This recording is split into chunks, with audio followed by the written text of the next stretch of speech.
Salut à toutes et à tous et bienvenue dans ce nouveau tutoriel dédié aujourd'hui à Photoshop et à Illustrator. Pourquoi les deux? Tout simplement parce que en ce mois de juillet 2024, les deux logiciels ont été mis à jour avec de nouveaux outils. Et donc il est important de vous les présenter. Que ce soit des nouveaux pinceaux dans Photoshop et une amélioration des outils d'IA, ou bien une amélioration des outils d'IA aussi présente dans Illustrator avec de nombreuses options et de nombreux panneaux, par exemple pour les motifs qui viennent de voir le jour, il est essentiel de vous en parler.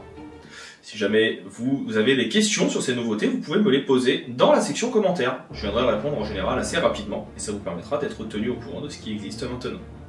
Si la vidéo vous a plu, vous pouvez bien sûr partager, liker et vous abonner. Et puis moi je vais vous dire à tout de suite pour le visionnage de cette formation. Passons donc à la découverte des nouveautés présentes aujourd'hui dans Photoshop et Illustrator depuis cette version de juillet 2024. Déjà, il faut savoir que vous pouvez avoir une petite illustration en cliquant ici sur le petit cadeau. Ça vous ouvre un menu qui vous présente les nouveautés. Il y en a certaines qu'on a déjà vues, telles que l'outil de réglage, mais qu'on va revoir. La possibilité de voir qu'ils ont amélioré aussi votre navigateur de police, intégré des nouvelles puces et listes, on va voir ça, et améliorer les outils d'IA génératifs. Donc ça, pareil, on va regarder ça ensemble. Enfin, il y a ces nouveaux panneaux, en l'occurrence le panneau de sélection qui vient d'arriver. Nous verrons également les nouveautés du logiciel Illustrator, et vous avez ici la possibilité également de voir les petites nouveautés d'un simple clic. Vous avez le remplissage génératif de formes, qui vous permet de gagner du temps lorsque vous allez générer quelque chose en dessinant déjà un petit croquis. Il vous proposera des rendus. Vous avez la partie génératif, qui sera assez identique à Photoshop mais que l'on verra également. Et un nouveau panneau de génération de motifs, qui va être assez important également. On va commencer par regarder nos nouveautés Photoshop dès tout de suite dans la prochaine vidéo.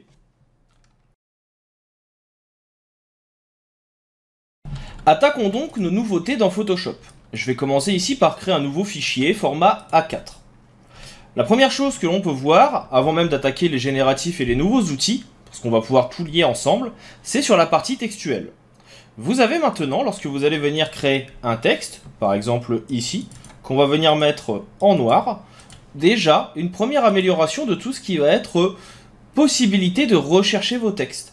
Vous voyez qu'ils ont retravaillé la partie qui est présente ici à gauche, avec les différentes catégories de textes, et la possibilité toujours de pouvoir retrouver d'autres polices si besoin. Et dans autres polices, vous retrouvez également les différentes options que l'on avait jusqu'à maintenant dans Adobe Font. Par exemple, est-ce que vous voulez une police de luxe, une police type machine à écrire? Est-ce que vous voulez une langue spécifique? Et donc tout vous sera proposé pour arranger cela. Malheureusement, cette classification n'est pas disponible dans vos polices perso, mais au moins vous saurez que dans d'autres polices, pour les lier avec Adobe Font, c'est possible. Sachez également que ce panneau et les améliorations sont disponibles aussi dans Caractères. C'est-à-dire que si vous venez ici, vous les avez également. Maintenant, ce qui va être intéressant, ça va être la possibilité de venir ajouter, comme on l'a dit tout à l'heure, des listes. Cela se trouvera dans le panneau Paragraphe. Vous venez cliquer dessus ici, ou aller directement dans Fenêtre Paragraphe, et vous avez maintenant liste à puces et liste numérotée. Donc ça vous permettra de pouvoir venir ajouter ces éléments si vous le souhaitez. Vous aurez également la possibilité de venir les paramétrer normalement dans la partie propriété. Vous retrouvez ici la possibilité de définir quel type de puce ou de texte vous voulez. Ici vous en avez un certain nombre qui sont déjà proposés. Et si vous venez cliquer sur les petites puces, vous avez 4 puces différentes qui vous sont également proposées. Donc ça c'est plutôt intéressant, c'était pas forcément bien mis en avant jusqu'à maintenant. Maintenant ça l'est. Ils ont également mis à jour deux petites fonctionnalités suivant la police que vous allez choisir. Pour les polices est-asiatiques, vous avez ici le sens de lecture. Et si ce sont des polices et des alphabets spécifiques. Et pareil pour le Moyen-Orient, pour pouvoir avoir quelque chose qui soit lisible non pas de gauche à droite, comme chez nous en Occident, mais de droite à gauche. Donc là maintenant vous avez des facilités de conversion et d'adaptation. Et ça c'est quelque chose qui est très important, surtout pour le travail à l'international et qui était jusqu'à maintenant un petit peu trop négligé. En plus de ces outils de texte, donc que l'on a ici, on va maintenant avoir énormément de nouveautés liées aux effets d'IA. Comment elle fonctionne? Eh bien, vous avez le panneau maintenant IA qui est disponible ici. Vous cliquez et il vous ouvre une nouvelle fenêtre qui est inspirée de Firefly. Firefly, je le rappelle, c'est l'intelligence artificielle de Adobe qui permet de générer des images et bien d'autres choses. Dans ce panneau, vous retrouvez donc la version en ligne qui est également disponible ici. Plusieurs possibilités vont s'offrir à vous. Vous allez pouvoir venir écrire ce que vous souhaitez. Par exemple, vous souhaitez, on va prendre une glace, on est en été, sur un fond marbre et avec des feuilles. Et vous allez cliquer sur générer. Automatiquement, le logiciel va donc vous générer une photo. Ça, on a déjà vu maintenant, ça fait un peu plus d'1 an que cette fonctionnalité est présente. Et vous aurez ici, dans les variantes, la possibilité de venir choisir ce que vous voulez. Alors là, bien sûr, il m'a mis une glace, parce qu'il a compris que c'était une vitre. On va corriger, on va mettre une ice cream. On va parler un peu franglais, parce que ce que je veux c'est une glace, mais comme on est sur du marbre et des feuilles, il est parti sur quelque chose qui pour lui était lié à un petit peu du luxe. Ça reste un ordinateur et ça reste un logiciel, et donc là voilà, là on va avoir notre glace avec notre bâton, avec nos éléments de feuilles et de marbre. Maintenant j'aimerais le styliser un petit peu. Eh bien je vais pouvoir venir ici utiliser deux options, que l'on retrouve ou dans propriété, ou dans notre menu, encore une fois ici, de génération. Ces deux options, c'est utiliser une référence stylistique, c'est-à-dire que vous allez pouvoir aller chercher une photo. Par exemple, vous savez que vous voulez avoir quelque chose qui soit un petit peu ressemblant à une image donnée, donc par exemple ici, comme avec la porte. Et vous cliquez, ou alors vous allez même chercher directement, voilà, je vais même plutôt prendre celle-ci. On me dit, est-ce que vous êtes d'accord pour dire que l'image est OK, c'est-à-dire qu'il vérifie le droit d'auteur. Ici, le droit d'auteur est respecté, c'est une photo qui vient de Unsplash.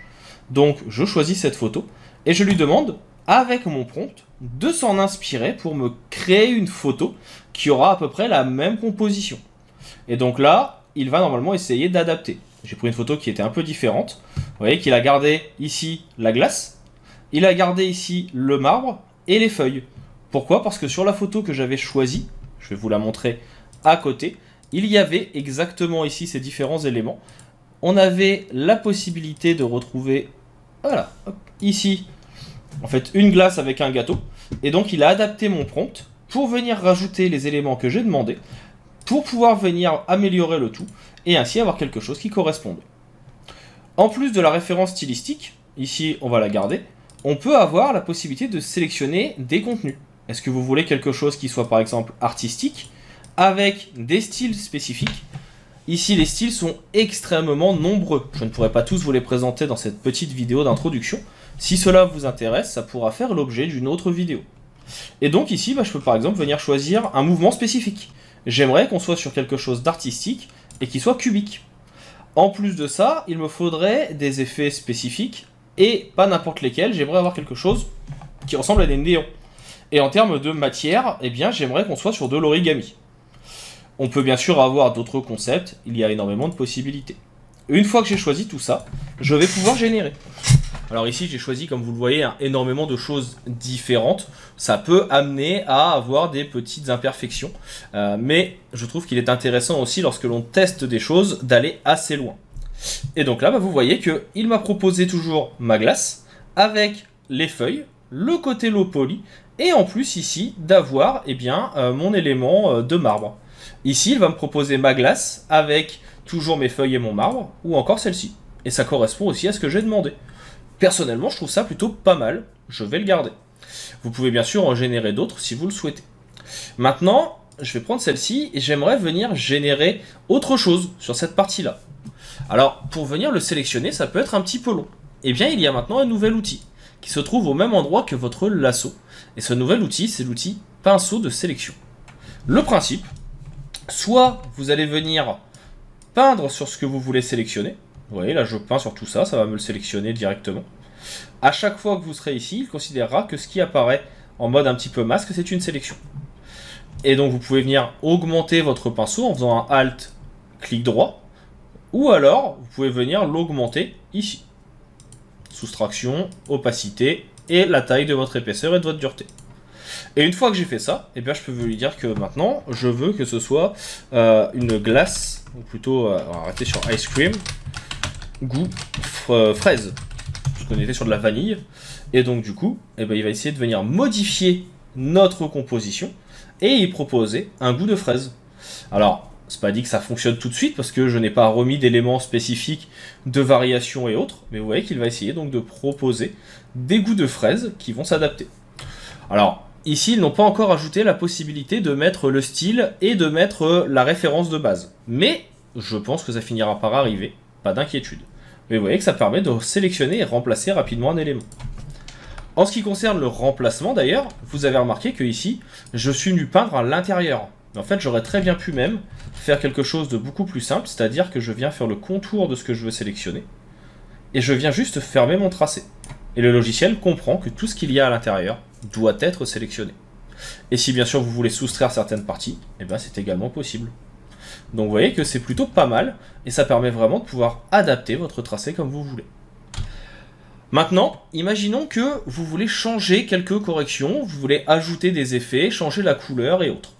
Vous avez maintenant, au même endroit que vous allez avoir ici différents outils, vous avez un outil qui s'appelle pinceau de réglage. Il fonctionne comme tous les pinceaux que l'on connaît, et il a même l'option de sélectionner un sujet. Donc là, je vais pouvoir venir lui dire, attention, je veux que tu sélectionnes cette partie-là. Il va venir me sélectionner normalement ma glace, et il vient automatiquement lui ajouter un effet que j'aurais défini ici, luminosité, contraste, niveau, vibrance et autres, et il va créer le masque et le calque de fusion qui va aller avec. Et donc maintenant, je peux venir modifier la luminosité de ce que j'ai sélectionné.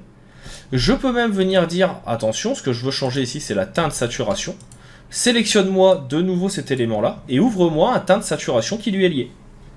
Et automatiquement, il vient ajouter un teint de saturation, que vous voyez ici, qui va me permettre d'augmenter la saturation et pourquoi pas de changer la couleur de mon élément.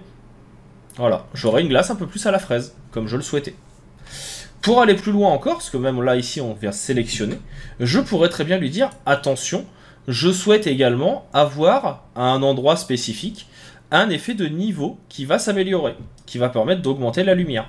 En l'occurrence, j'aimerais avoir un peu plus de lumière de ce côté-là. Je prends mon pinceau, Alt, clic droit, et je vais pouvoir venir peindre. Et automatiquement, vous voyez que le calque est visible, il vient se mettre en place avec ce que vous avez sélectionné, et dans Propriétés, vous allez pouvoir venir le retoucher pour augmenter la luminosité peut-être d'un côté, comme ceci, et pourquoi pas après venir même repeindre sur l'autre côté pour en rajouter, ou bien juste faire des petits points de lumière à certains endroits pour avoir une amélioration. C'est quelque chose qui est beaucoup plus précis en termes de retouches et de ressources que ce que l'on avait avant. Et c'est pour ça que je trouve qu'il est important de venir essayer. Avec ça, on a fait le tour des nouveautés. Pour les autres outils d'IA, on en a déjà parlé et cela fera l'objet d'autres vidéos. Si ça vous intéresse, j'ai déjà une formation complète disponible sur tuto.com. Et puis on va maintenant passer à la deuxième partie, la partie sur les nouveautés de Illustrator. Passons maintenant à Illustrator. On va avoir également quelques nouveautés qui ont été mises en place dans le logiciel, et plus particulièrement ici sur les IA. Je vous ai déjà préparé une sélection des panneaux. On va surtout avoir ici donc une génération des motifs qui est arrivée, et un petit peu comme Photoshop, maintenant, une interface dédiée pour tout ce qui va toucher à la génération IA. On a ici généré des vectoriels, qui va nous permettre d'avoir énormément d'effets, et vous allez retrouver des choses que vous connaissez. On va pouvoir choisir entre 3 effets, une scène, un sujet ou une icône. Si je prends ici une scène par exemple, on va reprendre comme on l'avait juste avant, Ice Cream, hop, hop là, si c'est mieux, si j'appuie pas sur tabulation, avec fond en marbre et des feuilles. On va rester sur la même idée. On va définir que c'est une scène, on veut un maximum de détails, et on va déjà générer une première fois. Automatiquement, le logiciel va prendre un petit peu de temps, mais nous proposer une solution, et on va voir ici que ça va s'améliorer petit à petit, pour pouvoir avoir un premier rendu. On voit qu'on a ici une scène vraiment complète de notre élément. Ça peut prendre un petit peu de temps, mais l'avantage de le faire dans Illustrator, c'est que tout sera vectoriel. Alors, pour ma part, je trouve qu'il y a encore des choses à revoir en termes de qualité. Ce n'est pas encore parfait, mais c'est un premier rendu qui pourra fonctionner. Vous voyez que là, en plus, comme je vous dis, c'est assez récent, hein. Vous le voyez en direct, il y a eu un petit bug. On va revenir dans 2 secondes. Et donc voilà, vous avez ici donc les 3 propositions qui sont faites. On a le tout en vectoriel, comme vous pouvez le voir. C'est pas mal, je suis pas forcément, comme je le disais juste avant, totalement fan, mais ça a le mérite d'être existant. Vous retrouvez dans un onglet qui vient maintenant apparaître dans Fenêtres et dans Variantes générées, vos différentes variantes. Attention, je vous rappelle quand même que si jamais vous générez énormément de choses, vous avez une limite de 1000 par mois, Photoshop, Illustrator, InDesign et autres logiciels confondus. Sinon, votre vitesse de traitement sera réduite. Maintenant que vous avez sélectionné vos éléments, on va pouvoir vouloir aller un petit peu plus loin. Donc vous pouvez revenir ici dans la partie génération et vous retrouvez des boutons que vous connaissez maintenant. En l'occurrence, référence stylistique qui va me permettre d'aller choisir une image qui serait déjà présente dans le logiciel ou alors d'aller chercher ici différentes petites possibilités existantes. Par exemple, j'aimerais beaucoup avoir quelque chose qui soit plutôt orienté low poly pour ma part. Vous avez la possibilité également de définir si la référence doit être automatique ou non. Là pour l'instant je n'en ai pas. Vous avez la possibilité à côté de définir toujours le niveau de détail et dans le dernier paramètre de revenir ici sur votre effet avec en plus la possibilité de choisir des couleurs et tons. Donc là moi j'aimerais des tons froids par exemple avec un nombre de couleurs de 5 et je peux même venir choisir les couleurs que je veux directement. Et donc je peux générer de nouveau. Le logiciel va ainsi me proposer 3 nouvelles itérations que je vais pouvoir utiliser. Alors attention, ça prend de la ressource et ça prend du temps de génération, mais ça permet de proposer d'autres choses que vous allez pouvoir générer et que vous allez pouvoir utiliser. Je rappelle également que ici, dans les logiciels Adobe, les droits d'auteur sont normalement respectés. Mais vous voyez que là, du coup, on va avoir le côté qui se veut un peu plus low poly. Alors, comme je vous le disais, ça marche pas encore forcément bien, mais ça a le mérite d'exister. Maintenant, ce qui est intéressant également, c'est que, comme je le disais tout à l'heure, vous avez aussi une génération de motifs, donc qui est ici, que vous pouvez utiliser et que je n'ai pas, moi, pour ma part, utilisé vu qu'on est passé par là. Et cette génération de motifs, eh bien, vous allez pouvoir venir un petit peu plus loin, dans un carré par exemple, définir ce que vous voulez. Je veux générer des fleurs roses et bleues. Peut-être pas mettre pink, on va mettre pink and blue. Et de la neige. Bon, pas forcément de la neige. Et des étoiles. On peut aussi demander des choix de couleurs, comme tout à l'heure. Donc je décale un petit peu pour que vous puissiez voir. Et ici, bien sûr, également définir un style. Plutôt géométrique, un design en aplat ou des esquisses. Donc on va prendre un design plat et on va générer. Et pareil, on va attendre un petit peu. Et le logiciel va venir nous générer des motifs qui seront en plus par la suite intégrés directement dans notre nuancier pour que l'on puisse les réutiliser. Ici aussi, je ne suis pas encore totalement fan de l'option, mais ça a le mérite d'exister et je pense que dans l'avenir, ça va s'améliorer. Mais vous voyez qu'on a quand même ici nos petites fleurs qui sont proposées et puis on a la possibilité de les retrouver si besoin et de les utiliser via notre nuancier. Par exemple, si je choisis celle-ci, si maintenant je décide de la garder, de l'agrandir et autres, eh bien vous voyez que vous avez un dossier qui vous permet de passer de l'une à l'autre et de les réutiliser. Donc voilà un petit peu pour ces petites nouveautés qui sont sur Illustrator assez intéressantes. Il y a également une option qui est le retype qui permet quand vous allez ajouter une photo de pouvoir venir générer une lecture automatique de celle-ci et de récupérer les textes. Personnellement, ça ne marche pas à tous les coups, je ne vous le présente pas forcément. J'ai pas encore eu le temps de le mettre en pratique, mais ça a été amélioré également. Et sinon, pour le reste, eh bien, c'est essentiellement des outils que l'on connaissait déjà, qui ont été améliorés. Voilà pour ces petites nouveautés également sur Illustrator. N'hésitez pas à me dire ce que vous en avez pensé dans la partie entraide ou dans la partie commentaires sur YouTube. Et puis maintenant, moi je vous dis à bientôt pour d'autres astuces et d'autres outils de Adobe, d'autres techniques pour gagner du temps et d'autres nouveautés.